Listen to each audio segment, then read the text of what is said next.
120 টাকার ডলারকে ওরা 130 টাকা দিয়ে কিনেছে, চুরির টাকা অসুবিধা কি আছে? বাজেট দেওয়ার সময় আমাদের মাথায় রাখা উচিত ছিল একটা স্বৈরাচার ফ্যাসিস্টের বাজেটটা কন্টিনিউ না করা।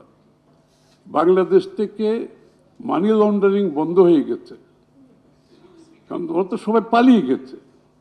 লন্ডারিং যারা করছে তাদের দেশে তো আর নাই, আর যারা আছে তাদের কাছে টাকা পয়সা নাই, আর মানি লন্ডারিং করবে কোত্থেকে? যাদের টাকা আছে তারা চলে গেছে দেশ ছেড়ে।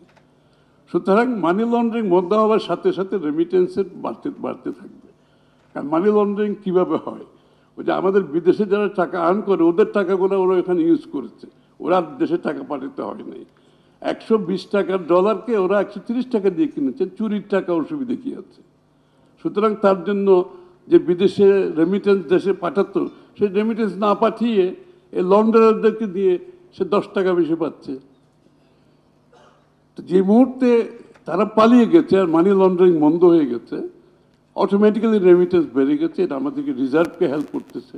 আর আমাদের এক্সপোর্ট তো চলমান একটা প্রক্রিয়া ছিল, আমাদের একটা ইনহেরেন্ট একটা স্ট্রেংথ আছে আমাদের রেডিমেড গার্মেন্ট শিল্প এবং কিছু কিছু অন্য শিল্পে।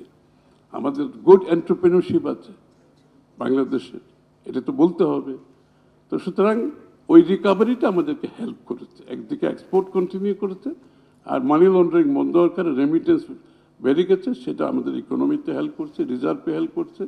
ফলশ্রুতিতে ক্রমান্বয়ে আমরা যে বৈদেশিক ডেটগুলো আছে যেগুলো পরিশোধ করে নাই, আমরা ক্রমান্বয়ে পে করতে পেরেছি।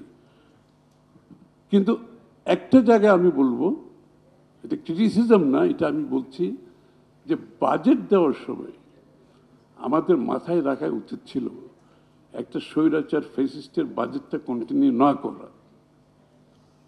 ওই বাজেটটাকে আমরা তাদের ইন্টেরিয়াম গভর্নমেন্টের উচিত ছিল অ্যাজ ইন্টেরিয়াম বাজেট হিসেবে চিন্তা করা উচিত ছিল, rather than regular budget.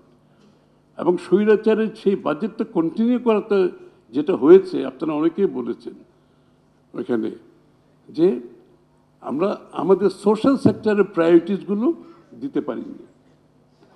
But আমাদের সোশ্যাল সেক্টর প্রায়োরিটি না দিয়ে ওই লুটপাটের অর্থনীতির যে মেগা প্রজেক্ট এবং অন্যান্য যে এক্সপেন্ডিচারগুলো আমরা কন্টিনিউ করছি বহুলাংশে, ওগুলো আমরা অনেক কিছু পোস্টপোন করতে পারতাম, রিভিউ করতে পারতাম।